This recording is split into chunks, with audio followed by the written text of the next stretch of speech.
Püha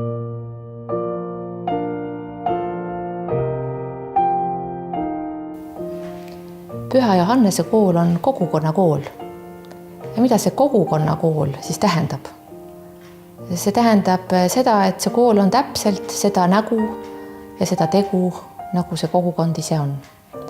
See kool on 7 aastat olnud rändkool, võttes iga aasta juurde uusi lapsi, uusi peresid ja siis vastavalt vajadusele jälle kolides edasi uutele ja suurematele pindadele.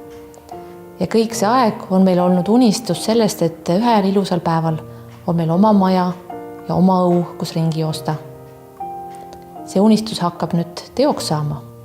Meil on juba väike maatükk Kivimäe mändide all ja me teeme ettevalmistusi selleks, et sinna maatükile tuleks ka koolimaja. Koolimaja saamiseks on veel päris palju vaja teha. Ja meie lapsevanematega mõtlesime, et meie saame ju kaasa aidata.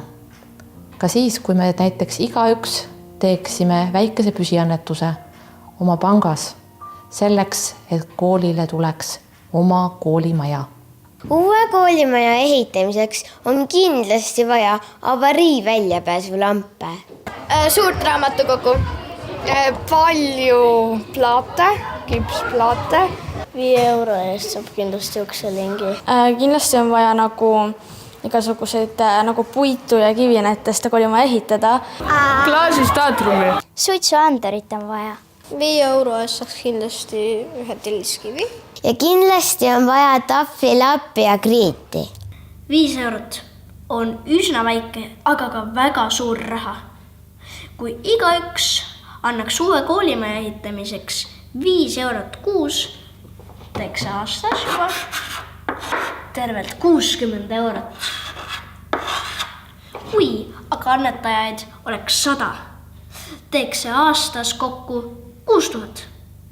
Aga kui 300, siis teeks aastas kokku juba 18 000. Ja kui see igakuine annetus ei oleks mitte 5, vaid tervelt 10 eurot, teeks see aastas tervelt 36 000. Mõtle, kui palju ukselinke, tahvleid ja aknaid selle raha eest saaks. Vaata terve maja jagu. No ja kui keegi tahab veel rohkem annetada, sellest ei hakka ma rääkimagi, siis saaks koolimaja juba seinadki. Lapsevanemate poolt kutsume kõiki, kellel see on võimalik, toetama koolimaja ehitust väikese püsiannetusega. Oled sa siis lapsevanem, vanavanem, vanatädi, vana onu, sõber, onu, tädi, lihtsalt kaaselaja. Kui sul on võimalik, palun aita. Palun tee püsiannetus Püha Johannese koolimaja ehituseks. Igal väikesel panusel on väga suur jõud.